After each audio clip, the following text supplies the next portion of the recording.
world of cycling, power to weight ratio, or watts per kilo, is a pretty commonly used metric. Essentially, it's how much power you're putting out in relation to your weight. And it's so valuable that many cyclists will aim to be as light as possible in order to go uphill as fast as possible. Yeah, but the big question is, does that necessarily matter when it comes to riding on the flat? In fact, could we actually learn a thing or two about how and when we apply power in order to ride as fast as possible, particularly on longer duration rides? Yeah, well, today we are heading out on a long ride on the island of Lanzarote in Spain. In actual fact, we're going to be completing the 70.3 course on Lanzarote, or one of the iterations of, to answer some of those questions and look at the science.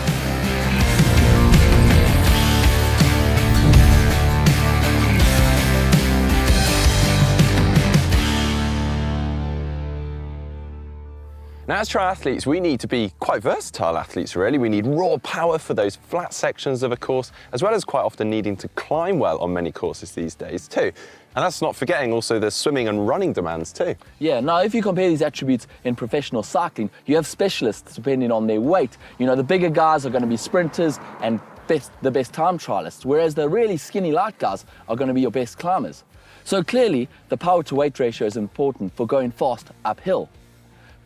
That can't be the case all the time, otherwise those really skinny climbers will be the fastest all the time. In fact, to visually show this to you guys, we're actually about to start climbing here, and we're all going to ride at 3 watts per kilo. Now, we've already pre-weighed our bikes, our clothing, which are all pretty similar actually, and of course ourselves, which you can see on screen right now. And there's a whopping 20 kilogram difference between the lightest here and the heaviest. How much power is that for you, James? It'll be 240 watts. Don't judge me, I'm retired. And for you, Heather? Roughly around 183. Great, and around 222 for myself. So quite the difference there. And given that we're climbing, should theoretically mean that despite that difference, we all stay together. It's like those brainy scientists actually knew what they were talking about. Yeah, funny that. But we're not going to stop the experiment there, because when we go over the top and the road flattens out, we're going to keep riding at 3 watts a kg and see what happens then. Science. So, let's go.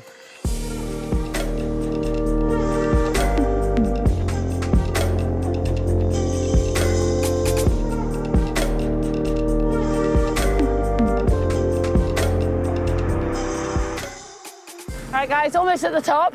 You've got to stick to your 3 watts per kilo and no drafting. Side by side, okay.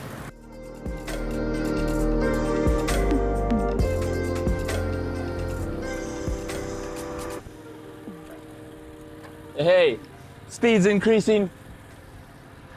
Already, Heather's out the back. This is exactly what I expected to happen, but didn't really expect it to happen that quickly.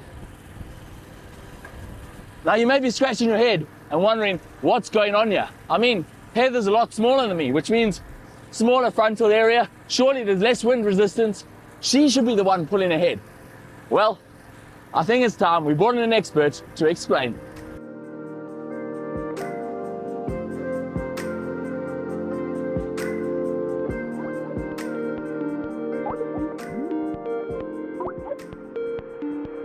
All right, Ryan. So despite us all holding the same watts per kilo, so 3 watts per kilo, James and myself are pulled ahead of Heather, which is confusing because she's got a smaller frontal area. So kind of what's going on here? Sure. So when we're talking about when you came over the top and you kind of get in this flat section, you were all riding the same watts per kilo. And obviously in this section, suddenly weight is no longer as big an issue. And so we kind of have to look at a couple of different variables. So even though her frontal area was smaller, and if you look at allometric scaling, kind of the proportional size of the mass to the shape of the rider, you know, she should have been somewhere between 7 to 10% lower frontal area. But that's not the only factor that goes into overcoming the forces that you have to deal with in riding in the flats. So you have to kind of look at both the frontal area as well as the coefficient of drag. So the kind of the shape of the object that the wind is going to see. And despite that 10%, 7 to 10% at the same power level, so let's say you're riding at, or same watts per kilo, so you're riding at 200, 220 watts, and she's riding at 100 and say 70 watts or 160 watts, that difference isn't enough. The difference in area is not enough to overcome the other forces that you have to deal with. And so that raw power number, that raw power differential of 60 watts or 50 to 60 watts, there is not enough reduction in drag for her to overcome that those forces.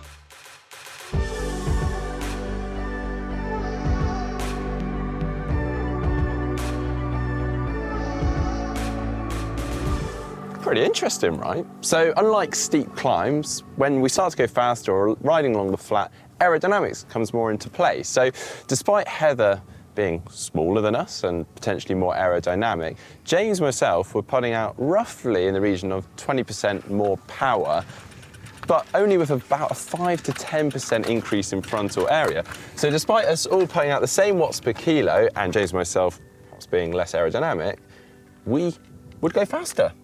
Yeah, so I was having to try to keep up or catch back up with you guys. I was putting at around 3.5 watts, so around 210 to 220 watts. Just to catch up, sorry, I feel like that was quite a mean test. But it's actually really interesting, actually, because when we ride along together on the flat, if I'm riding at 3 watts per kilo, you're going to have to ride harder, a higher watts per kilo. So, I mean, that's where maybe drafting comes into play. And it's worth noting and taking that into account when you're riding with maybe a larger friend of yours, or when it comes to pacing on race day with other athletes around you. Yeah, or if you're filming and I'm filming with you two, you guys see me tucked in behind that triangle, that is why. Well, we're going on to another bit of an experiment now, and we've got a nice flat bit with a hill coming up. So I reckon we ride at a set amount of watts as opposed to watts per kilo and see what happens. 250 watts then? 250?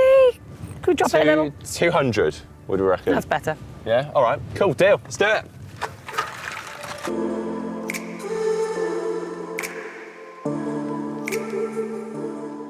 Okay, so I've got my own back now, but as expected. Obviously, I am lighter than the guys, and therefore, if I am to put out the same power as them on a climb, I will go faster. For 200 watts, I'm riding at 3.2 watts per kilo, whereas Mark is at 2.7 watts per kilo. But of course, I am working harder.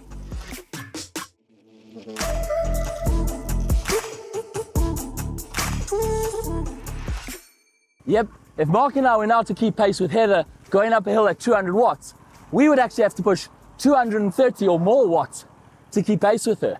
As the hill kicks up, our weight becomes more and more of a penalty, and aerodynamics becomes less and less of a factor. It literally becomes a power to weight race.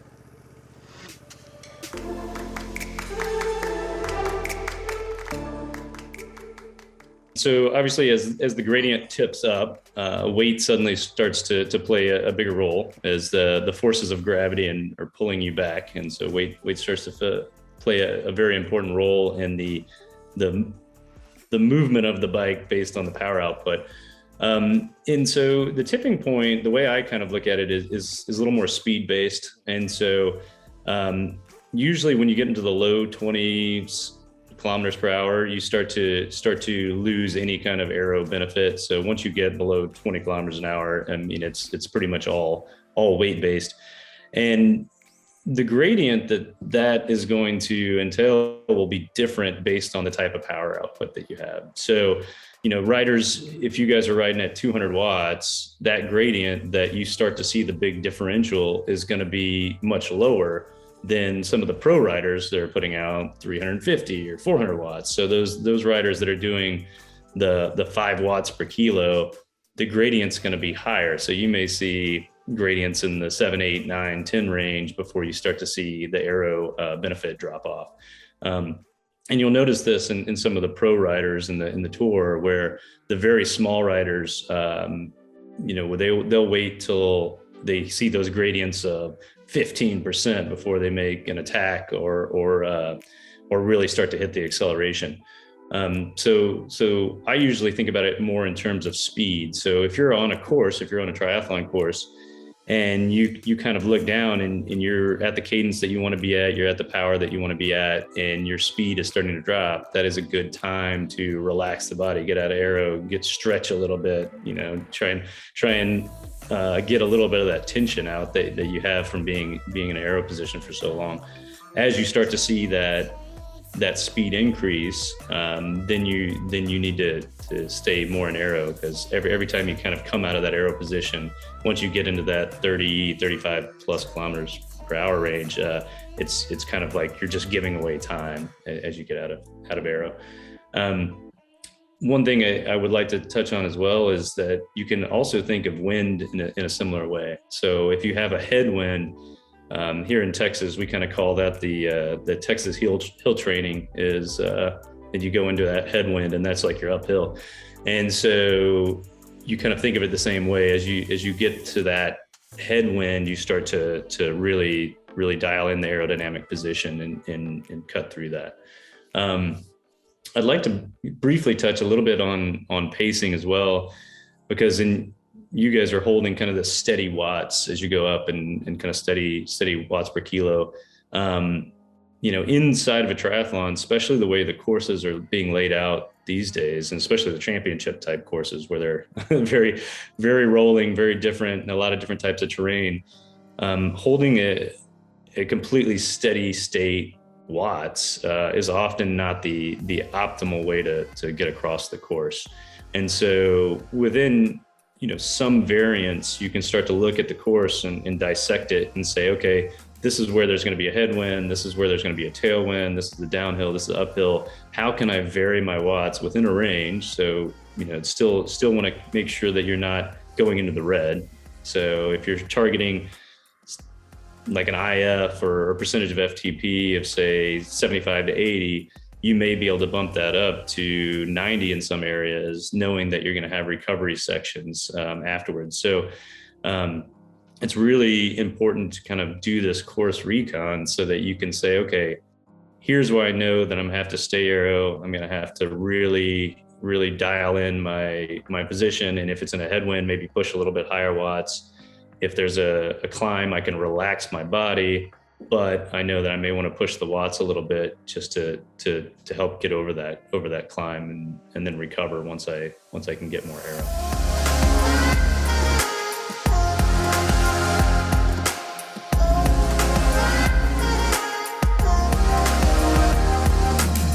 Nice one, chaps. Though I've got to say, I'm sorry, Heather. I feel like we stitched you up a bit today. You just seem to go hard all day in all our efforts. I think she normally does, actually. I think that's what we've realised. Wow. Exactly, yeah. I mean, now you know. Now we've got the numbers and the evidence. That's why you will see me in that reverse triangles, hiding behind you guys. Although I will put my hands up, it leaves me with zero excuses when we hit the uphill. No, that was very clear when we were riding up the hill. You were gone. Anyway, I think we should probably bring this back to how practical is this for your actual racing? How can you use this information to be a better triathlete? The reality is that everyone says you should ride at a specific watts per kg for your race, like just under your threshold. But if you go in 3.5 watts per kg the whole race, that's not actually the most efficient way to do it. What you should be doing is applying the most power at the slowest parts of your course, where air resistance is less of a factor and you get the most bang for your buck with your power. Yeah, and a good resource actually for this, or a good tool, is Best Bike Split, as Ryan's alluded to already. You can find countless courses on there and even upload courses, and it will take in weather into account, the profile of the course, and actually map out, I guess, like a power plan for that course or that race. So definitely go and check that out. I've used it a lot during my career.